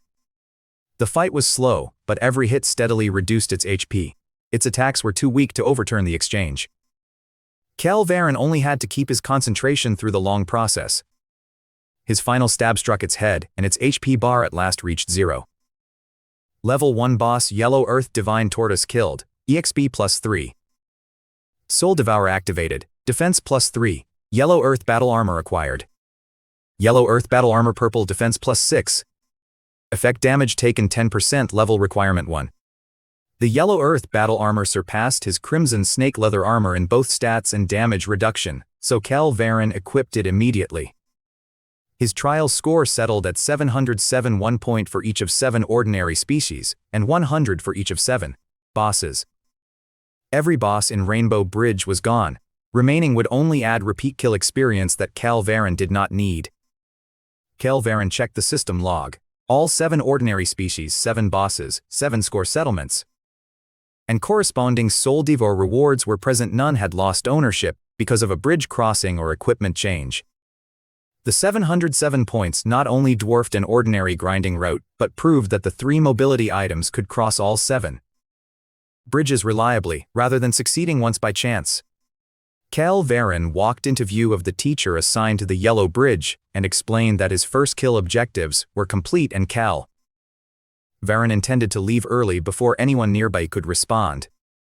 He still seemed to be deciding whether that followed procedure when Kael Varen stepped into the temporary safe zone created by the tortoise death. Once Kael Varen reappeared on the school athletic field, Kael Varen did not rest. Kael Varen went straight to the principal's office. This trial had proved that the standard pace of an ordinary class could not match his growth path. His 1 daily dungeon entry certainly could not be consumed by fixed coursework. Kael Varen needed to settle the matter with Marcus Rel, and secure an arrangement for independent study and unrestricted travel to dungeons across the country. When Principal Marcus Rel saw him arrive at his office early, his first question was why the dungeon trial had not ended. Kael Varen handed him the live rankings. First place Kael Varen, 707 points. Second place Alara Voss, 32.1 points. Kael Varen killed all 7 bosses Kael Varen added, remaining inside 1 to affect the result. Only after checking the score repeatedly did Marcus Rel ask why Kael Varen had really come. Kael Varen is applying for independent study away from campus. Lehigh City High School offered a complete curriculum for combat classes. That system suited most students, but not Soul-Devouring. Kael Varen had already secured first kills in the school's limited Level 1 dungeons. Continuing under one fixed schedule would only consume his time and daily dungeon entries. The principal did not agree at once. He reminded him that the curriculum covered not just combat, but dungeon knowledge, teamwork, risk assessment, and career development. A few solo clears did not prove Kael Varen had mastered every foundation. He had a point. Instead of using his 707 points to pressure him, Kael Varen displayed another credential. Provisional Member Dragon Kingdom National Talent Development Program. Kael Varen told him Kael Varen had already planned his route, experience different Level 1 dungeons in other cities, accumulate enough practical combat experience, then accept frontier missions permitted by B-rank clearance. The school could still monitor his itinerary and mission records, and he would attend required evaluations. If Lehigh City High School produces a full program member, that benefits the school as well, Kael Varen said. Marcus Rel considered it for a long time. He eventually accepted an individualized arrangement, but imposed one condition. When the National High School Tournament begins, you must return and represent Lehigh City High School. No problem. Kael Varen also accepted the school's oversight, submit his destination before crossing cities, synchronize dungeon and mission records weekly, and contact the school immediately after any major injury. Independent study did not mean escaping supervision or using a hidden class to evade basic education. As long as the school did not forcibly consume his daily dungeon slot, those responsibilities were reasonable. Once they reached an agreement, he approved his independent study. His enrollment remained at Lehigh City High School. His travel had to be reported as required, and he could not miss the national tournament. The rest of his time was mine to arrange. After leaving school, Kael Varen went to the exchange hall to clear out equipment. Kael Varen consigned the Snow Fox cap at 130 credits, the Madhound belt at 160, and the Crimson Snake leather armor at 140. All three blue items used their original purchase prices. He would bear only the transaction fee. The Red Flame dagger was truly valuable. It gave 6 attack and increased all damage by 10%. Although less suitable for him than the Phantom dagger, it could match another class perfectly. After checking recent sales, Kael Varen set the price at 80 credits. Once the purple dagger sold, he would have enough for transportation, admission, potions, and lodging along his national dungeon route. Kael Varen budgeted conservatively. Intercity travel was the greatest expense. B-rank clearance discounted admission, while his potions always needed enough reserve for 2 intense fights. He could not treat every consignment listing as spendable income. Kael Varen had to reserve fees and account for delays before a sale. Whether the route remained sustainable depended on cash flow, not how many cities Kael Varen drew on a map. The school issue was resolved, and his equipment was listed. All that remained was Lai City's final level 1 dungeon. After that, he could formally leave the city. Lai City had 4 level 1 dungeons. Kael Varen had entered the zoo, Arklow Forest, and 9-story tower. Only verdant grasslands remained. The country appeared to have many same-level dungeons, but the actual varieties were limited. Arklow Forest had more than 1,000 entrances in different cities, all containing identical monsters. Repeat entries would grant no permanent stats. His route was therefore not a city-by-city sweep. He would travel south first, then west and north, selecting non-duplicate dungeons before ending in Imperial City. Kael Varen built a table of every city's dungeon names, admission levels, known species, and travel costs. When Kael Varen encountered the same name, he would verify its data instead of traveling to another city for a likely duplicate. If a frontier mission matching his level appeared en route, he would change plans temporarily. Soul-Devouring needed breadth, so the itinerary had to remain flexible enough for new intelligence. Early the next morning, Kael Varen entered verdant grasslands on easy. It admitted level 1 professionals in parties of 1 to 20. Kael Varen still chose solo mode. The moment transportation ended, something cut through the air behind him. Kael Varen immediately used soul stealth. A boss called a verdant panda struck the place where Kael Varen had been, and then searched in confusion. This was why the dungeon required elevated clearance. A professional had a small chance of spawning directly beside a boss. An ordinary beginner who reacted too slowly could take a heavy blow outside the safe zone. Kael Varen circled behind and dealt 30 damage with his first strike. The panda's counterattack looked powerful but removed only 6 HP. Once Kael Varen confirmed it had no detection or special control, Kael Varen attacked through repeated repositioning and quickly ended the fight. Level 1 boss Verdant Panda killed. EXP +3. Soul-Devouring activated. Attack +2, Spirit +1. Panda necklace acquired. Panda necklace purple. Attack +3, Spirit +3. Effect bonus Spirit +3. Kael Varen replaced his black cat necklace with it. All 7 standard equipment slots were now purple. The grassland's remaining 7 ordinary species were rabbits, cattle, sheep, horses, wolves, deer, and panthers. None could penetrate his current defense. Kael Varen secured each first kill in turn, gaining 2 attack, 2 defense, 2 speed, and 1 spirit in total, then exited from a safe zone. On the way to the exchange hall, the Red Flame dagger sold, after the 1% fee on the 80 credit price. Kael Varen received 7,920. Kael Varen listed his replaced black cat necklace and used the new funds to improve his travel capabilities. The communicator's remote transaction module cost 10 credits. After the upgrade, he could buy and consign items from anywhere within a city instead of searching for an exchange hall each time. His original inventory had only 10 slots, far too few for extended travel. Kael Varen spent another 20 credits on 20 spatial stones, expanding it to 30 slots, then restocked potions and travel supplies.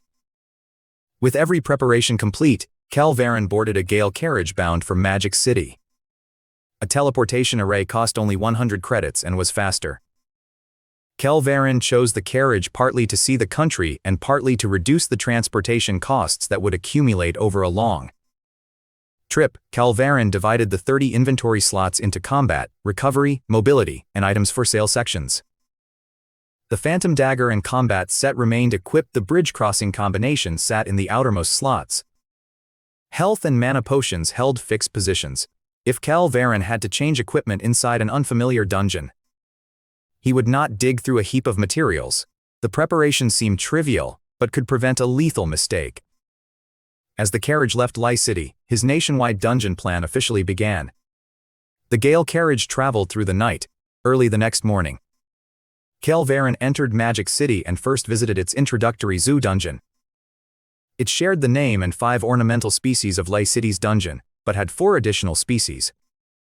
Kael Varen killed only those 4 new targets, gaining 1 each in attack, defense, speed, and spirit without wasting time on repeats. For his formal dungeon that day, Kael Varen chose the Phantom Mountains. Magic City's 2 public level 1 dungeons were Arklow Forest and the Phantom Mountains. The former no longer benefited Soul-Devouring. The latter had only 6 species but was known for high physical defense and low magic resistance. It was ideal for mage leveling and called the physical class Graveyard by physical professionals.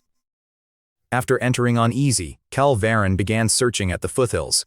Phantom Mountain scorpions, frogs, and goats were ordinary monsters. Mountain tortoises and snakes were elites. The final boss was the Phantom Pangolin. Ordinary monsters needed 6 to 8 strikes, elites 12 to 13, and the pangolin endured more than 30. Their defense was high, but their attack and speed could not restrict soul stealth. All permanent growth from the 6 first kills went to defense. The pangolin fight took longest. Each appearance shaved off only a sliver of HP, while its armored tail dealt steady damage if Kael Varen traded continuously. Kael Varen changed the rhythm to 2 strikes from stealth, retreat and recover, then repeat from the other side. The 30+ strikes were not mindless repetition. Kael Varen continually denied it the chance to turn high defense into a battle of attrition that exhausted him. Under the established rule, 1 point for an ordinary monster, 2 for an elite, and 3 for a boss. The 6 first kills added 10 defense in total. The pangolin also rewarded purple gear, pangolin armor purple, defense +6, effect bonus defense +3. Against current low-level enemies, 3 flat defense was more effective than the Yellow Earth battle armor's 10% damage reduction. Kael Varen equipped the new armor and kept the old one as a backup. That afternoon, Kael Varen restocked and familiarized himself with Magic City's transportation. His original plan was to enter the government-controlled solo dungeon Stone Maze the next day, then take a Skyrock Pavilion to Harbor City. Before bed, however, an emergency notification appeared on his communicator. Emergency mission: Solo Frontier Dungeon, level requirement 1. Dungeon difficulty: Nightmare, location Magic City, clearance requirement B rank. Mission: Frontier personnel are in danger. Qualified professionals should provide support immediately, except to view details. Very few people possessed both B rank clearance and level 1 status, and the mission happened to be in his current city. Kael Varen had planned to accumulate more stats before frontier exploration, but people were still trapped inside. And frontier records would directly affect his formal evaluation for the talent program. With his current stats, full purple set, and soul stealth, Kael Varen was qualified to participate. Kael Varen also verified the exit rules and classification level. Emergency support did not mean dying unconditionally. If Kael Varen encountered reliable stealth detection, an inescapable seal, or enemies beyond the level 1 range, Kael Varen still had to bring that intelligence back first. A living report on an unknown mechanic was often more valuable than a few extra stabs inside. Kael Varen did not wait for dawn and accepted the mission immediately. Before accepting the mission, Kael Varen checked his stats again. Level 1. EXP 9510, HP 440 Mana 320, Attack 50 base, 17 from equipment. Defense 44 base, 12 from equipment. Speed 39 base, 9 from equipment. Spirit 32 base, 12 from equipment.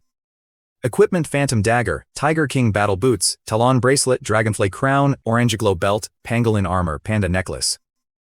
The mission was at 18 Luki Road in Swancheng District. The surrounding area was sealed when Kael Varen arrived. After verifying his B-rank clearance and mission record, a guard saluted and let him through. A round-faced teenager joined him on the way. His name was Milo Ren, and he came from Stone City. On their first meeting, he declared that he would protect him. Kael Varen traded a few remarks with him and determined that, talkative as he was, the restricted zone did not truly make him nervous. A red dungeon portal stood at the center of the temporary mission room, unlike stable dungeons. Frontier portals were crimson vortexes. A cold-looking young man had already gone in before they arrived. Lyra Sen from Imperial City came soon afterward. Once everyone arrived, the military officer in charge unfolded a long map. Before entry, every communicator switched to frontier recording mode. Each new monster, safe zone, or abnormal rule had to be reported in a standard format after exit.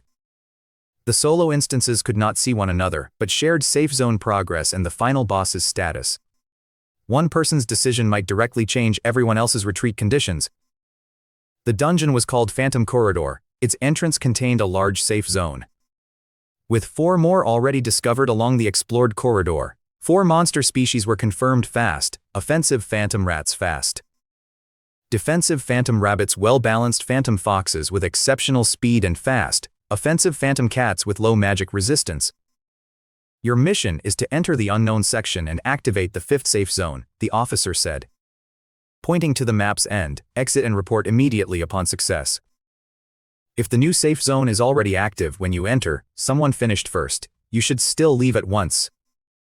Only blank space followed the 4th safe zone. The missing Frontier team's final report ended there as well. The mission did not require them to find bodies or a boss, showing that the officer prioritized establishing a new evacuation point above all further exploration, once the 5th zone was active. Later personnel could recover in stages instead of crossing the entire monster-dense corridor at once. Milo Ren asked whether they could kill the final boss while they were there. The officer answered only that anyone truly capable could do so, but establishing the evacuation point remained the priority. Next, they reported their classes in turn. Milo Ren was the hidden class detonation mage, specializing in explosive damage. Lyra Sen was a shadow priest focused on sustained weakening and control. Kael Varen reported the previously unregistered Soul-Devouring Assassin. None of them had obtained their clearance by accident, but this was a solo dungeon inside. They could rely only on ourselves. The officer's final warning was that even ordinary monsters in a nightmare frontier dungeon were 1 tier stronger than same-level targets in progression dungeons. And all 4 known species specialized in speed. Kael Varen walked to the Crimson Vortex. Phantom Corridor admitted only level 1 professionals in solo mode and still awaited exploration. After verifying the mission and equipment, Kael Varen entered. Kael Varen appeared alone at the corridor's starting point. Dim light filled the straight passage ahead, which stretched beyond sight. This was an emergency mission, so Kael Varen did not waste time testing the explored section. Under soul stealth, Kael Varen left the safe zone at full speed and soon encountered the first phantom rat. It was a fast offensive monster with low physical and magic resistance. His first strike dealt 36 damage. Nearly 1/4 of its HP, Kael Varen followed up continuously and killed it. Level 1 Frontier Monster Phantom Rat killed. EXP +2. Soul-Devouring activated. Attack +1, Speed +1.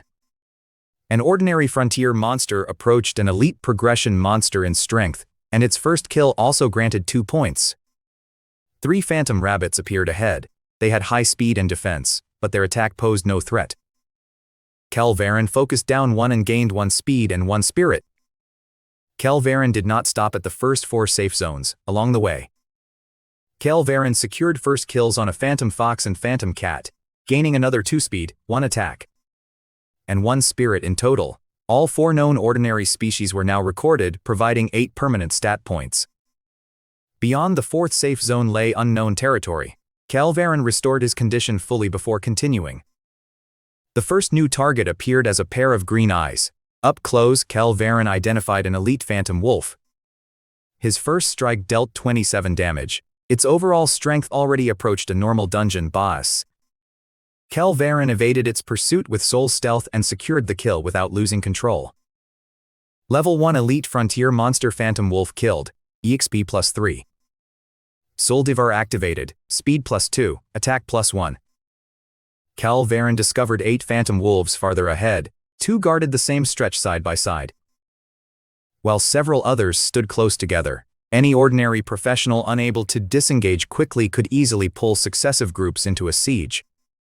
That explained why no one had established the fifth safe zone.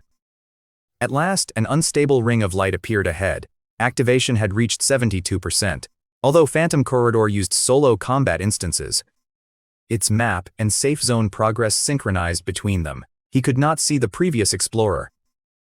Only the progress he had submitted. Kael Varen stepped inside the circle. The system added his contribution, immediately doubling the activation speed. The changing beam attracted a phantom wolf. It searched the circle repeatedly but could not find him under soul stealth. An incomplete safe zone provided no protection. Anyone inside could still be attacked. The previous explorer had held out long enough to push progress to 72%. Whether enemies still surrounded him in his own instance was impossible to know. Soul stealth made the remaining 28% safe for him, did not erase the risk someone else had borne. 80%, 90%, 100%. The beam stabilized completely. The fifth safe zone was active. Under the mission instructions, he should leave and report now. But the emergency notice said Frontier personnel were in danger, and the known map still did not reveal their location. The corridor continued ahead. The fifth zone looked more like a new supply point than the dungeon's end.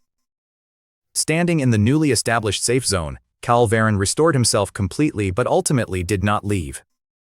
Soul stealth gave him reconnaissance capabilities the other rescuers lacked, having reached this point safely. Kael Varen decided to search deeper for the missing personnel and final boss. If Kael Varen encountered detection or an unmanageable danger, he would return to this new evacuation point. Kael Varen recorded the decision in the live mission log and set 2 hard limits: keep enough mana for 5 consecutive soul stealth activations, and retreat immediately if any unknown attack could target him while invisible. Continuing was a judgment based on his existing advantages, not forgetting the original mission after activating the fifth safe zone. Beyond the fifth safe zone, phantom wolves grew increasingly dense. Kael Varen remained invisible and stopped only when Kael Varen discovered a new species. Soon, a larger phantom ape with long, thick arms blocked the way. This second unknown elite had high speed in attack but no detection ability. Kael Varen struck from behind, then dismantled its sustained offense through repeated disappearances and repositioning. Level 1 Elite Frontier Monster Phantom Ape killed. EXP +3. Soul-Devouring activated. Attack +2. Speed +1. Deeper inside, Kael Varen found a 6th inactive safe zone. No unavoidable enemies stood nearby, so Kael Varen entered its range. The rising beam attracted distant monsters, but they could only search around him. Soul stealth never ended, and progress climbed steadily to 100%. This activation began at 0, proving no other instance had reached it. Kael Varen uploaded the coordinates immediately after completion.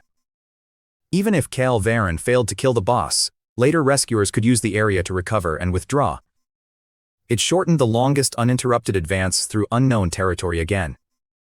So its value did not depend on whether Kael Varen reached the end. After the 6th safe zone, the corridor finally ended not in a wall, but in a palace utterly unlike the narrow passage. Kael Varen returned to the new safe zone to restore HP and mana before entering again. The palace was open, with neither ordinary monsters nor complex branches. A throne stood at its center, a small snake coiled around its back. Its gaze fixed toward the entrance, Phantom Serpent Queen Level 1 Frontier Boss. It seemed to sense an abnormal presence nearby, but could not precisely target him while invisible. With no palace guards, the entire difficulty would come from the queen itself. The floor around the throne showed no obvious traps, and the palace exit did not close behind him. Kael Varen circled along the walls and confirmed that the queen followed subtle sounds with its eyes but did not launch area attacks. First contact might still trigger a new mechanic, but at least the retreat route genuinely existed rather than merely appearing open. Kael Varen did not grow careless because the approach had been safe. Nothing was known about this frontier boss. Kael Varen observed its range, movement, and surroundings, confirming again that the route back to the 6th safe zone remained unsealed. If the queen possessed area detection or forced control, he would retreat immediately after first contact. If it was merely stronger in stats, Kael Varen had ample space to continue testing. Once prepared, Kael Varen approached from behind and to the side of the throne, aiming his dagger where the serpent's head joined its body. This was Phantom Corridor's final unknown target. Killing it would forcibly transport out every frontier explorer still trapped in a separate instance. Kael Varen took a deep breath and delivered his first strike from stealth. His dagger struck the Serpent Queen for 21 damage. Its tail whipped toward him almost simultaneously, but removed only 1 HP. Kael Varen did not conclude too early. Kael Varen endured 2 more attacks and confirmed the number never changed. The Phantom Serpent Queen's HP and speed matched a frontier boss, but its attack happened to be countered by his high defense. It also showed neither detection nor special control. In that case, spending more mana served no purpose. Kael Varen stayed close and steadily cut down its HP. Every tail strike hit him, but the actual damage could not reverse the exchange. Only when its last segment of life was truly gone did Kael Varen drive the dagger into its head and finish the kill. Level 1 Frontier Boss Phantom Serpent Queen killed. EXP +4. Soul-Devouring activated. Speed +3, attack +1. Phantom Bracelet acquired. Phantom Bracelet Orange attack +4, speed +4. Effect mana cost 20%, level requirement 1. It was his first orange item. After replacing the Talon Bracelet, Soul Stealth's cost fell from 10 mana to 8, increasing its consecutive uses by 1/4. The Talon Bracelet remained core terrain crossing gear, so Kael Varen kept it in his inventory for mobility setups. With his current 320 mana and no recovery, Soul Stealth's theoretical activations rose from 32 to 40. Any mana returned by Soul-Devouring during combat would extend that further. The 20% reduction might also apply to future skills, making the Phantom Bracelet worth far more than 2 extra stat points. After the Queen died, the portal changed from Frontier Red to Stable Green the next instant. Kael Varen was forcibly transported back to the temporary mission room. Riven Cole and the others were waiting. Milo Ren immediately asked whether Kael Varen had killed the final boss. Kael Varen nodded and explained that the Queen's attack happened to be unable to penetrate his defense. It was not a method everyone could reproduce, so the complete report still needed its speed and HP strength. Then Kael Varen met Darius Vale, the explorer who had helped him complete the 5th safe zone.